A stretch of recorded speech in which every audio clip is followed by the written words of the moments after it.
সকালবেলায় আমি কিন্তু চলে এসেছি ছাদে, ছাদ বাগান বানাবো বলে। তো তোমাদের তো আগের ভিডিওতে আমি অবশ্যই দেখিয়েছি যে আমাকে একজন ফুলের চারা দিয়ে গেছে। তো সেই ফুলের চারাগুলো আমি একটা টবের মধ্যে সবগুলোকে পুঁতে রেখে দিয়েছিলাম। তো যেহেতু ঠান্ডা ঠান্ডা ওয়েদার করছে, বৃষ্টি হচ্ছে, কালকে বৃষ্টি হয়েছে বাট আজকে এখনও বৃষ্টি পড়েনি, কিন্তু ঠান্ডা ঠান্ডা ওয়েদার আছে। কালকে আমি মাটিগুলো ভরে রেখে দিয়েছি সব টবের মধ্যে, বাট তোমাদের দেখানো হয়নি, অবশ্যই তোমাদের সাথে সেটাও শেয়ার করব। তো চলো, আর সেগুলো ভিডিও ক্লিপ খুব একটা আমি নিইনি, তবে লাগানোর ভিডিও অবশ্যই তোমাদের দেখাবো। তোমরা জানো যে আমার যেহেতু মাটির অভাবে আমি গাছ লাগাতে পারি না একদমই।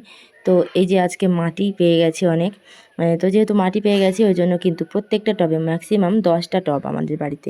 তো 10টা টবের মধ্যে আমি কিন্তু ফুল গাছ লাগাবো। আর আমার ফুল গাছ লাগাতে ভীষণ ভীষণ ভালো লাগে, কী বলবো, এত হবি ছিল আমার। ভেবেছিলাম একটা বাড়িতে বিয়ে হবে, যে বাড়িতে স্বপ্ন ছিল আমার, যে বাড়িতে বিয়ের পরে আমি ফুল গাছ লাগাবো বা ফল গাছ লাগাবো, তার বাড়ির সামনেটা বাগান থাকবে বাড়ির। বাট হয়নি, আমাদের বাড়ির সামনে অনেক জায়গা ছিল, কিন্তু এখানকার মাটি তো ভালো না, বুঝতেই পারছো। একটা ফল গাছ ছিল, কাঁঠাল গাছ ছিল, তারপর আম গাছ ছিল, সেগুলো আমরা যখন এদিকে ঘরটা বানালাম না নতুন, সেই ঘরটা করার সময় না সেগুলো কেটে দিতে হয়েছে। দুটো আম গাছ ছিল, দুটো, একটা আঁটি আম গাছ ছিল, ও তো সেটাকেও কেটে দিয়েছে, একটা কলমের আম গাছ ছিল, সব কাটা পড়ে গেছে। তো যাই হোক, খুবই দুঃখের বিষয়, কী আর বলবো। তো যাই হোক, আমি কিন্তু আর ফুল গাছ লাগাতে পারি না। তো ছাদের মধ্যে আমাদের জানো তো সিঁড়ি ছিল না। তো একদিন স্বপ্ন দেখতাম যে ছাদের মধ্যে সিঁড়ি হবে আমার। তো সেই সিঁড়ি হয়ে গেলে আমি সিঁড়ি বেয়ে ছাদে উঠে গিয়ে গাছ লাগাতে পারবো আবার।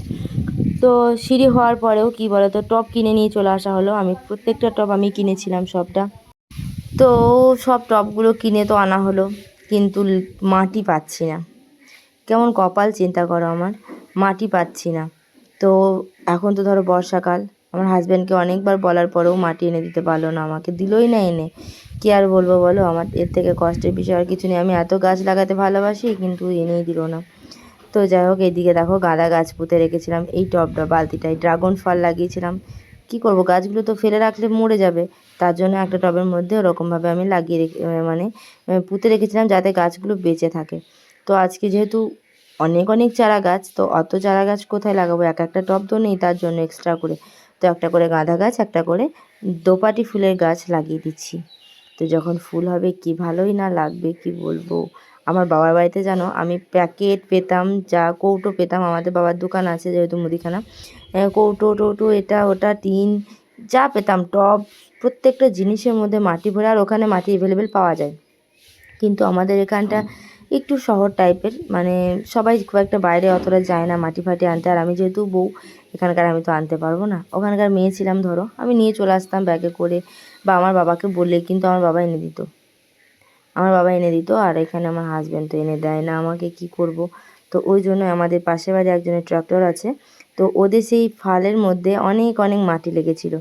তো সেখান থেকে কিন্তু আমি জমির মাটি ওখান থেকে কত কষ্ট করে যেন ছাড়িয়ে ছাড়িয়ে ছাড়িয়ে ছাড়িয়ে এনেছি, এত মাটি এনেছি যে 10টা টব আমি ভর্তি করেছি। তো সব টবগুলোতে আমি কিন্তু লাগিয়েছি। আর একটাতে লঙ্কার চারা ফেলেছিলাম, সেটাতে লঙ্কার চারা হয়ে আছে। তো লঙ্কার চারাগুলোও টব অভাবে আমি লাগাতে পারিনি। আজকে কিন্তু আমি তোমাদের রিসেন্ট ভিডিও দিচ্ছি সকালকার। তো আজকে পড়ানো ছিল না, ওই জন্য এত এত ভিডিও আমি করেছি কিন্তু সকালবেলায়, আর গাছগুলো মন দিয়ে লাগিয়ে নিয়েছি। তো আজকের মতো আমি ভিডিওটা এখানেই শেষ করছি। যদি ভালো লাগে অবশ্যই লাইক কমেন্ট শেয়ার করবে। আর এই গাছটা দেখলে কি সুন্দর আছে, এটা আমি কালকে পুঁতেছিলাম গাছটা।